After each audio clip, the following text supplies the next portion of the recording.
ارشاد باری تعالیٰ ہے، اور جن کے بچے ہیں ان کی ذمہ دستور کے مطابق ان کا روٹی کپڑا ہے، لیکن جیسے جیسے ہم شریعت سے دور ہوتے جا رہے ہیں ہمارے گھروں میں میاں بیوی کے حالات بھی بدلتے جا رہے ہیں۔ شادی شدہ جوڑے نئی نئی روایات اپنا کر اپنی ازواجی تعلقات کو خراب کر لیتے ہیں، کیونکہ زیادہ تر مسلمانوں کو علم ہی نہیں ہے کہ شریعت میں میاں اور بیوی کے بارے میں کیا کیا حکم ہے۔ ہم چھوٹی چھوٹی سی باتوں کو لے کر اپنے گھروں کو اجاڑ لیتے ہیں۔ اللہ پاک نے میاں بیوی کو ایک دوسرے کا ہمدرد ہم سفر قرار دیا ہے۔ حضور اکرم صلی اللہ علیہ وآلہ وسلم نے فرمایا کہ تم میں سے قابل انسان وہ جس کے اخلاق اچھے ہیں، اور تم میں سے بہتر انسان وہ ہے جو اپنی بیوی کے حق میں بہتر ہے۔ بہت سے لوگوں کا یہ سوال ہوتا ہے کہ بیوی کو خرچہ کتنا دینا چاہیے۔ ہم جس معاشرے میں زندگی گزار رہے ہیں وہاں برائی کا تناسب اچھائی سے زیادہ ہے۔ حقوق میں کوتاہی کرنے والوں میں ایک تعداد والد حضرات کی بھی ہے، جن لوگوں کا کھانا پینا اور ان کی ضروریات کا خیال رکھنا والد پر لازم ہوتا ہے، وہ ترستے رہتے ہیں، جبکہ والد کا پیسہ دوستوں کے محفلوں اور اپنی بے جا خواہشات کی تکمیل میں اڑاتا رہتا ہے۔ ایسے والد سر پر سطوح کے لیے یہ حدیث پاک قابل عمل ہے کہ نبی کریم صلی اللہ علیہ وآلہ وسلم نے فرمایا تم میں سے بہتر وہ ہے جو اپنے گھر والوں کے ساتھ اچھا ہو۔ ناظرین، حضرت ابو منصور رضی اللہ تعالیٰ عنہ اس طرح روایت کرتے ہیں کہ رسول اللہ اکرم صلی اللہ علیہ وآلہ وسلم نے فرمایا جب کوئی شخص خدا کا حکم سمجھ کر اپنی زیر کفالت بیوی بچوں اور اہل عیال پر مال خرچ کرتا ہے تو اللہ تعالیٰ اس کا صدقے کا ثواب عطا کرتا ہے۔ والد کا اپنے اہل و عیال پر خرچ کرنا نہ صرف لازم ہے بلکہ عبادت حصول کا ثواب بھی ذریعہ بھی ہے۔ چنانچہ حدیث پاک ہے، ایک دینار وہ ہے جو آپ نے اللہ پاک کی راہ میں خرچ کیا، ایک دینار وہ ہے جو آپ نے کسی غلام پر خرچ کیا، اور ایک دینار وہ ہے جو آپ نے کسی مسکین پر خرچ کیا، اور ایک دینار وہ ہے جو آپ نے اپنے گھر والوں پر خرچ کیا، مگر ان میں سے سب سے زیادہ اجر اس دینار کا ہے جو آپ نے اپنے گھر والوں پر خرچ کیا۔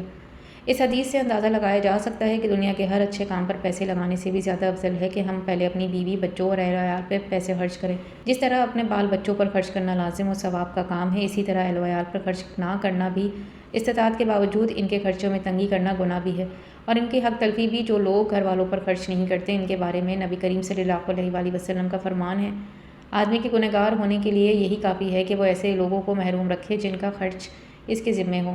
ابی وقاص رضی اللہ تعالیٰ عنہ سے روایت ہے، تو کوئی بھی چیز اللہ تعالیٰ کے راستے میں اللہ تعالیٰ کی خوشنودی اور رضا حاصل کرنے کے لیے خرچ کرے تو تجھے اس پر اجر ثواب ملے گا، حتیٰ کہ وہ چیز بھی جو تو اپنی بیوی کے منہ میں ڈالے اس کا بھی اجر و ثواب ملے گا۔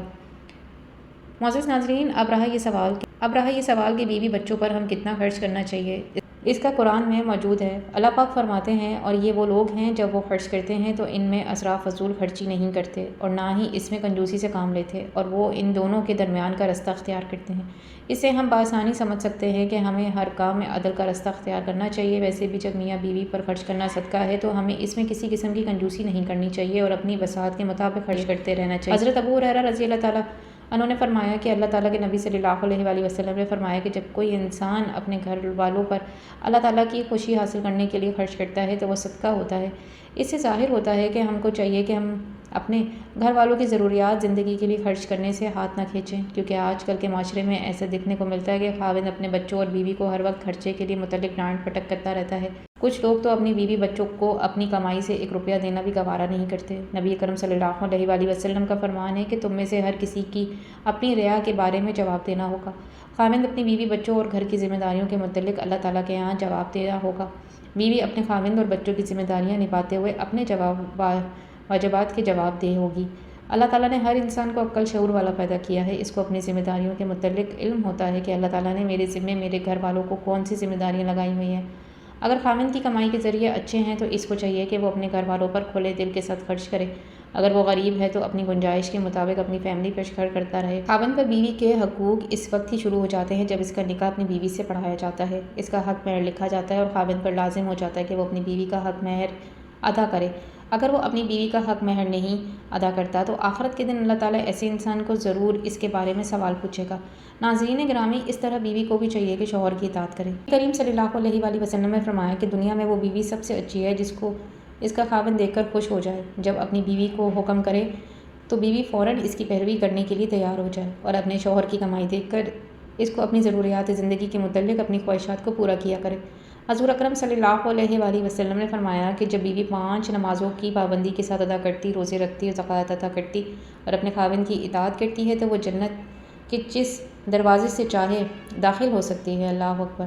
خاوند کو چاہیے کہ اپنے اہل و عیال کے ساتھ اچھے طریقے سے رہے، اپنے خاندان کی ہر ضروریات کی زندگی کو پورا کرے۔ اللہ تعالیٰ سے دعا ہے کہ اللہ تعالیٰ ہم کو نیک کام کرنے کی توفیق عطا فرمائے۔